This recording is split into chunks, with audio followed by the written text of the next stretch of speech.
مصر میں واپسی اور فلسطین پر حملے صلاح الدین دمشق واپس اپنے قلعوں کو کھولنے سے قاصر ہونے کے بعد نوسیریہ پہاڑوں سے پیچھے ہٹ گیا اور اپنے سپاہیوں کو متحرک کیا اور انہیں آرام کرنے اور آنے والی جنگوں کی تیاری کے لیے اپنے گھروں کو واپس بھیج دیا۔ پھر اپنے محافظوں کے ساتھ شہر چھوڑ کر صرف مصر چلا گیا، لہٰذا وہ تقریباً ایک ماہ بعد قاہرہ پہنچا۔ صلاح الدین کو مصر چھوٹی سرزمین پر بہت سی چیزوں کو منظم کرنا پڑا کیونکہ وہ لیونٹ میں مسلسل لڑائیوں میں تقریباً 2 سال تک ان سے محروم رہا اور ان چیزوں میں سب سے آگے قاہرہ کو مضبوط کیا اور اس کے تباہ شدہ حصوں کی تعمیر نو کی، لہٰذا اس نے اس کی دیواروں کی مرمت کی اور ان میں سے مزید فراہم کی۔ 573 ہجری میں قاہرہ قلعہ تعمیر کرنا شروع کیا جو بعد میں صلاح الدین کے قلعے کے نام سے جانا جاتا تھا، جس کی نگرانی بہاء الدین قراقوش نے کی تھی، اور یوسف کا کنواں جو 87 میٹر 88 فٹ گہرا ہے۔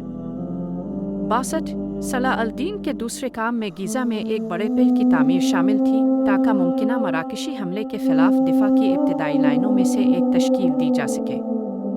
صلاح الدین قاہرہ میں شہری کاموں کی نگرانی کرتے رہے، لہٰذا انہوں نے فوجی عمارتوں کے علاوہ سائنس کو پھیلانے کے لیے چند اسکول تعمیر کیے اور داخلی موگ کا انتظام خود کرتے رہے اور سماجی اداروں کی دیکھ بھال کرتے رہے جو لوگوں کی مدد کرتے ہیں اور انہیں زندگی کی پریشانیوں سے نجات دلاتے ہیں، اور غریبوں اور اجنبیوں پر خرچ کرنے کا عہد کیا جو ان میں رہنے کے لیے مساجد کا سہارا لیتے ہیں، اور قاہرہ میں احمد ابن طولون مسجد کو ان اجنبیوں کے لیے پناہ گاہ بنایا جو مغرب سے مصر پیش کرتے ہیں۔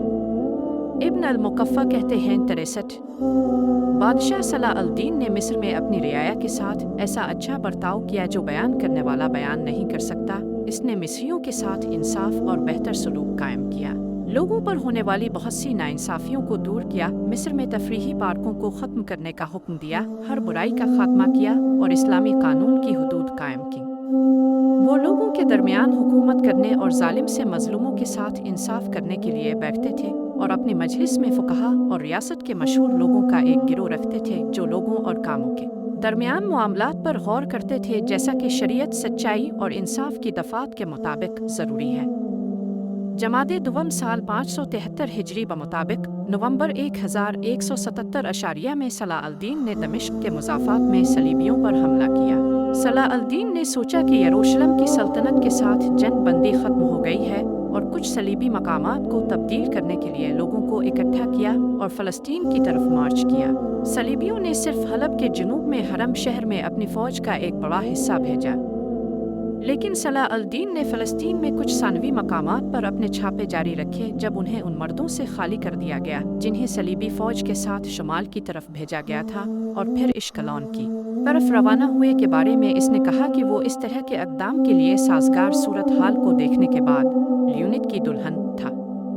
صلیبی مورخ ولیم السوری کہتے ہیں کہ ایوبی فوج 26,000 فوجیوں پر مشتمل تھی، جن میں سے 8,000 اشرافیہ پر مشتمل تھے اور 18,000 سوڈان کے نیگرو غلام تھے۔ صلاح الدین نے ایک ایک کر کے ثانوی صلیبی پوزیشنوں پر حملہ جاری رکھا، راملے اور لود پر حملہ کیا اور یروشلم کے دروازوں تک پہنچ گیا۔ بالڈون چہارم کے ساتھ جنگ اور جنگ بندی یروشلم کے نوجوان بادشاہ بالڈون چہارم ابن اموری کوڑی صلاح الدین کے یروشلم کے مضافات میں تھے، غزہ شہر سے ٹیم پلر کے ساتھ مارچ کیا اور اشکلون میں داخل ہوئے۔ یہ خبر صلاح الدین تک پہنچی تو وہ اپنی فوج کے ایک حصے کے ساتھ شہر کے مضافات میں واپس چلا گیا، لیکن وہ صلیبیوں پر حملہ کرنے سے ہچکچا رہا تھا۔ ایوبیوں کی عددی برتری کے باوجود ان کی صفوں میں متعدد تجربہ کار ہنرمند رہنماؤں کی موجودگی کی وجہ سے اور اس ہچکچاہٹ کا بہت بڑا اثر پڑا، کیونکہ بادشاہ بالڈون اور کرک کے مالک ارنت الشاتیون کی سربراہی میں صلیبیوں نے 25 نومبر 1177 کو اچانک حملہ کیا اور انہیں ہلاک کر دیا۔ صلاح الدین نے فوج کی صفوں کو منظم کرنے اور فوجیوں کو دوبارہ متحرک کرنے کی کوشش کی، لیکن وہ منتشر ہو گئے اور اس کے تمام محافظ جنگ میں مارے گئے، لہٰذا اس نے مصر واپس جانے اور باقی فوجیوں کا انتخاب کیا۔ صلاح الدین نے مصر واپسی کے بعد صلیبیوں سے دوبارہ لڑنے کی تیاری کی، ضروری فوجیوں اور ساز و سامان کو اکٹھا کیا، اور رملہ میں شکست نے اس کی حوصلہ شکنی نہیں کی بلکہ لڑنے کے اس کے عزم میں اضافہ ہوا۔ 1178 کے موسم بہار میں ایوبی فوج حمص کے قریب اتری اور اس کے اور صلیبی فوج کے درمیان کچھ جھڑپیں ہوئیں، اور ربیع الاول کے مہینے میں اگست 574 کے مہینے